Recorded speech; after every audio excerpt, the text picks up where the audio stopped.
আমরা আমাদের ম্যানিফেস্টোতে উল্লেখ করেছি একটি খুব গুরুত্বপূর্ণ বিষয়। সেটি হচ্ছে ১, মানুষকে অবশ্যই সেফ ফিল করতে হবে। সেটি রাস্তাঘাটে হোক, সেটি তার অফিস আদালতে হোক, সেটি পথ চলায় হোক, সেটি তার ব্যবসা-বাণিজ্য হোক, এমনকি সেটি পরিবার নিয়ে যখন সে ঘরে থাকবে সেখানেই হোক। কাজটি অনেক কঠিন, কিন্তু আমি মনে করি আপনারা সহ প্রজাতন্ত্রের সমগ্র বাংলাদেশের প্রজাতন্ত্রের যত কর্মকর্তা কর্মচারী আছেন, আমরা যদি সকলে মিলে একসাথে কাজ করি, নিশ্চয়ই আমরা সেরকম একটি পরিস্থিতি গড়ে তুলতে সক্ষম হব। উপস্থিতিবৃন্দ, আরেকটি বিষয় আছে, যেই বিষয়টিকে আমরা অ্যাড্রেস করতে চাই। যেভাবেই হোক এই বিষয়টি আমাদের সকল ব্যবস্থাকে, সমাজের সকল ব্যবস্থা, রাষ্ট্রের সকল ব্যবস্থাকে অনেক পিছিয়ে দিয়েছে, অনেক ক্ষেত্রে ধ্বংসের দ্বার প্রান্তে নিয়ে গিয়েছে। সেটি হচ্ছে দুর্নীতি। একটি বিষয় আছে, যেই বিষয়টিকে আমাদেরকে অবশ্যই অ্যাড্রেস করতে হবে। কিন্তু এই বিষয়টিকে একটি রাজনৈতিক দল হিসাবে, সরকার হিসাবে যদি আমরা অ্যাড্রেস করতে চাই, অবশ্যই আপনাদের মতন মানুষ যারা আছেন তাদের সহযোগিতা, তাদের ১০০% সহযোগিতা ছাড়া আমাদের পক্ষে সেটি সম্ভব হবে না। এবং আমি আমার রাজনৈতিক সরকারের পক্ষ থেকে আমি দৃঢ়ভাবে বিশ্বাস করতে চাই, এখানে উপস্থিত যে সকল প্রজাতন্ত্রের কর্মকর্তা কর্মচারীবৃন্দ আছেন, আপনাদের পূর্ণ সহযোগিতা আমরা ইনশাল্লাহ পাবো। এটি আমরা দৃঢ়ভাবে বিশ্বাস করি। উপস্থিতিবৃন্দ, আপনারা এখানে সকলেই অভিজ্ঞ কর্মকর্তা এবং কর্মচারীবৃন্দ। স্বাভাবিকভাবেই একটি বিষয় আমাদের কাছে খুবই গুরুত্বপূর্ণ। সেটি হচ্ছে অবশ্যই সরকারের মূল দুটো বিষয় থাকে। একটি হচ্ছে দেশের এবং রাষ্ট্রের স্বার্থে অবশ্যই অনেকগুলো কাজ আছে, যেটি দেশকে, দেশের রাষ্ট্রের স্বার্থে আমাদেরকে যেটি ফলো করতে হয়, সেটি হচ্ছে বিভিন্ন রাষ্ট্রীয় ব্যাপারে কিছু গোপনীয়তা থাকে।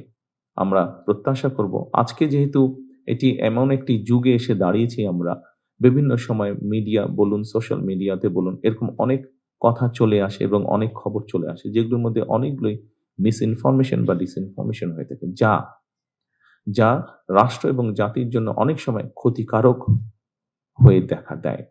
ইনিশিয়ালি মনে হতে পারে যে এটি বোধহয় খুব পপুলার একটি কথা, কিন্তু ইন দ্য লং রানে এই বিষয়টি ক্ষতিকারক হয়ে দাঁড়ায় দেশের জন্য, দেশের মানুষের জন্য তথা রাষ্ট্রের জন্য। আপনাদের সকল কাছে আমার অনুরোধ থাকবে যে অবশ্যই আপনার স্ব অবস্থান থেকে যেখানে গোপনীয়তার বিষয় থাকবে, সেখানে দয়া করে আপনারা রাষ্ট্রের স্বার্থে, জনগণের স্বার্থে গোপনীয়তা রক্ষা করবেন, যাতে করে দেশ, রাষ্ট্র কোনো বিব্রতকর অথবা এমন কোনো অবস্থায় না পড়ে যেখানে রাষ্ট্র ক্ষতিগ্রস্ত হতে পারে, দেশের মানুষ ক্ষতিগ্রস্ত হতে পারে। আরেকটি অত্যন্ত গুরুত্বপূর্ণ বিষয় উপস্থিতিবৃন্দ, সেটি হচ্ছে এখানে আজকে যারা আপনারা ঘরে উপস্থিত আছেন, আপনারা এখানে বেসামরিক, সামরিক সব ধরনের মানুষ আপনারা উপস্থিত আছেন। আমাদেরকে অবশ্যই, আমরা যদি দেশকে গড়ে তুলতে চাই, জনগণকে গড়ে তুলতে, সামনের দিকে এগিয়ে নিতে চাই ডিসিপ্লিন ভাবে, তাহলে অবশ্যই আমাদের যেই যে ডিপার্টমেন্ট আছে, সেটি সামরিক হোক, সেটি বেসামরিক হোক, প্রত্যেকটি ডিপার্টমেন্টের ডিসিপ্লিনের কিছু রুলস এবং রেগুলেশন আছে। আমার প্রত্যাশা থাকবে আপনাদের কাছে সেই রুলস এবং রেগুলেশনগুলো ডিসিপ্লিনের ক্ষেত্রে আমরা কঠোরভাবে মেনে চলার চেষ্টা করব। কারণ উপস্থিতিবৃন্দ, স্বাভাবিকভাবে সাধারণ মানুষ কিন্তু চেষ্টা করবে আমাদেরকে দেখেই শেখার জন্য, এবং যেহেতু তারা আমাদেরকেই ফলো করার চেষ্টা করবে, সেই জন্যই আপনার এবং আমার এবং আমাদের সকলের দায়িত্ব হচ্ছে এই ডিসিপ্লিনগুলোকে আমরা যদি মেনে চলি, স্বাভাবিকভাবে এটি আস্তে আস্তে মানুষের মধ্যে এই জিনিসগুলো ছড়াতে শুরু করবে এবং আমাদের পক্ষে সম্ভব হবে জাতিকে একটি ডিসিপ্লিন জায়গায় নিয়ে আসার জন্য। এটি বলাটা একটু বিব্রতকর ব্যাপার, তারপরেও আমরা যদি রাস্তায় বের হই, আনফরচুনেটলি যেহেতু কথাটা সত্য, আমাদের মধ্যেই আমাদের দেশের ভিতরেই ঘটছে জিনিসটা এবং আমরা চোখের সামনেই দেখছি, সেই জন্যই আমি আপনাদের সামনে আলাপ করছি। আমরা যদি এই মুহূর্তে রাস্তায় বের হই বা ঢাকা শহর সহ বাংলাদেশের যে কোনো রাস্তায় বের হই, নির্দ্বিধায় আমরা বলতে পারি যে রাস্তায় কোনো ডিসিপ্লিন নেই। উপস্থিতিবৃন্দ, একজন বিদেশি বিনিয়োগকারী যখন এয়ারপোর্টে নামবে, সে কিন্তু বাংলাদেশটি কেমন, বাংলাদেশে সে কতটুকু নিরাপদ, বা বাংলাদেশে কতটুকু সে কিভাবে চলতে পারবে, কিভাবে সে এখানে বিনিয়োগ সহ যে কোনো কাজ সহজভাবে করতে পারবে, এটি সে রাস্তায় বের হলেই বুঝতে পারবে যে বুদ্ধিমান লোক। সেই জন্যই আমি বলেছি যে ডিসিপ্লিনটা অত্যন্ত গুরুত্বপূর্ণ। আমি রাস্তার ডিসিপ্লিনটা আপনাদেরকে উদাহরণ দিয়ে বোঝানোর চেষ্টা করেছি। এরকম অবস্থা সোজা বাংলায় যেটাকে বলে অনেকটা হয়তো হযবরল এরকম একটা শব্দ আমরা ব্যবহার করি। এরকম অবস্থা হয়তো আমাদের রাষ্ট্রের বিভিন্ন জায়গায় আছে। আমাদের দায়িত্ব সেই বিষয়গুলোকে ধীরে, ধীরে একদিনে হবে না কোনো বিষয়। ধীরে, ধীরে সেই বিষয়গুলোকে ঠিক করে নিয়ে আসা। আপনারা এখানে অনেকেরই আপনাদের সৌভাগ্য হয়েছে, কম বেশি হয়তো অনেকেরই সৌভাগ্য হয়েছে, বিশেষ করে যারা কর্মকর্তাবৃন্দ আছেন, পৃথিবীর ভালো, ভালো দেশগুলো সফর করার। যে সকল ভালো, ভালো দেশে আপনারা সফর করেছেন, আপনাদের কাজের জন্যই আপনারা সফর করেছেন হয়তো অধিকাংশ ক্ষেত্রে। নিশ্চয়ই মানুষ হিসাবে যখন আপনি সেই দেশগুলোতে গিয়েছেন, আপনি একজন কর্মকর্তা হিসাবে গিয়েছেন, বাংলাদেশের সরকারের কর্মকর্তা হিসাবে হয়তো সরকারি কাজে গিয়েছেন। কিন্তু একটা সময় তো আপনি মানুষ হিসাবেও চিন্তা ভাবনার সুযোগ পেয়েছেন। যখন পথে বেরিয়েছেন, যখন তাদের ট্রাফিক ব্যবস্থা দেখেছেন, যখন তাদের অফিস আদালতের ব্যবস্থা দেখেছেন। নিশ্চয়ই আপনার মনের মধ্যে একজন বাংলাদেশী হিসাবে, একজন মানুষ হিসাবে, একজন নাগরিক, দেশের নাগরিক হিসাবে আপনার মনের মধ্যে হঠাৎ করে একটি কথা এসছে যে, আহা! এদের দেশটা এত সুন্দর, আমার দেশটা কেন এরকম? এটি আসতে বাধ্য আপনার মনের মধ্যে। উপস্থিতিবৃন্দ, যেই দেশটিকে নিয়ে আপনি আফসোস করেছেন, এই দেশটিতেও মানুষ আছে এবং যেই দেশটিকে আপনি উদাহরণ হিসেবে চিন্তা করছেন, সেই দেশটিতেও মানুষ আছে।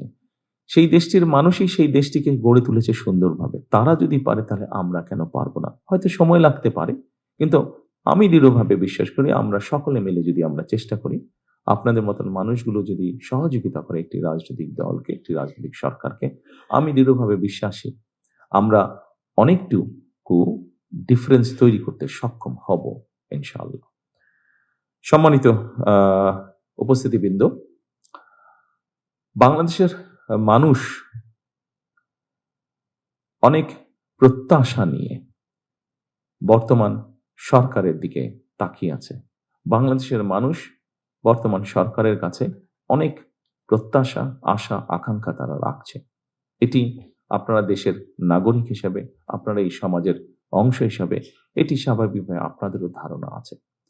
কিন্তু যে সরকারের কাছে প্রত্যাশা রাখছে বাংলাদেশের মানুষ, আপনারাও কিন্তু সেই সরকারেরই একটি অংশ এবং সরকার ভালো চলবে তখনই যখন আপনারা সরকারকে সহযোগিতা করবেন। সরকার যদি ভালো করতে না পারে, স্বাভাবিকভাবে সেটির অংশীদার আমি, আপনি, আমরা সকলেই সেটির অংশীদার হব। এবং রাষ্ট্র যদি ভালো না চলে, সরকার যদি ভালো না চলে, কেউ, কেউ হয়তো আমরা ভাবতে পারি যে আমি তো একটা বেটার পজিশনে আছি, আমি তো সেভাবে ক্ষতিগ্রস্ত হব না। ঠিক আছে, আমি হলাম না। কিন্তু আমার পরিবারের বা আমার আত্মীয়স্বজন কেউ না কেউ তো ক্ষতিগ্রস্ত নিশ্চয়ই হচ্ছে, কেউ না কেউ তো কষ্ট নিশ্চয়ই পাচ্ছে। সেজন্যই আমি প্রথমেই বলেছিলাম উপস্থিতিবৃন্দ যে আমাদের প্রত্যেকের আল্লাহর কাছে শুকরিয়া আদায় করা উচিত যে আল্লাহ আমাদেরকে একটা সুযোগ দিয়েছেন।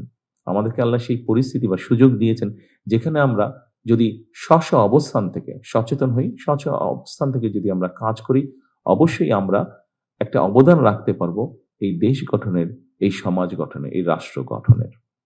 আজকের এই মত বিনিময় অনুষ্ঠানে আমি আপনাদের সকলের কাছে, আপনাদের একজন সহকর্মী হিসাবে আপনাদের সকলের কাছে সেই প্রত্যাশাই করব যে আসুন আমরা সকলে সেই রাষ্ট্রটিকে গড়ে তোলার চেষ্টা করি। দেশের মধ্যে সেই পরিস্থিতিটা তৈরি করার আমরা চেষ্টা করি সকলে মিলে, যেই পরিস্থিতিতে মানুষ স্বস্তি বোধ করবে। আমরা সেই রাষ্ট্রটিকে গড়ে তোলার চেষ্টা করি, যেই রাষ্ট্রটিকে ঘিরে বাংলাদেশের মানুষ আশার আলো দেখতে পাবে, যেখানে এগিয়ে যাওয়ার স্পৃহা, সাহস, উদ্দীপনা মানুষ পাবে। সকল উপস্থিতি, সকল সহকর্মীবৃন্দ, আমার মনে হয় আমি যতটুকু বলতে চেয়েছি আপনাদের কাছে, আমি যতটুকু বোঝাতে চেয়েছি আপনাদের কাছে, আমি যতটুকু সহযোগিতা চেয়েছি আপনাদের কাছে, আগামী যে দিনগুলো আমাদের সামনে আসবে, আমি দৃঢ়ভাবে আশাবাদী আপনাদের সকল রকম ইনশাল্লাহ সহযোগিতা আমি আপনাদের কাছে পাবো। আমার সরকার আপনাদের সকলের কাছে সহযোগিতা পাবে। আসুন আমরা সকলে যে যাবর অবস্থান থেকে আমরা কাজ করি, আমাদের এই দেশটিকে একটু হলেও যাতে আমরা পরিবর্তন করতে পারি ভালোর দিকে।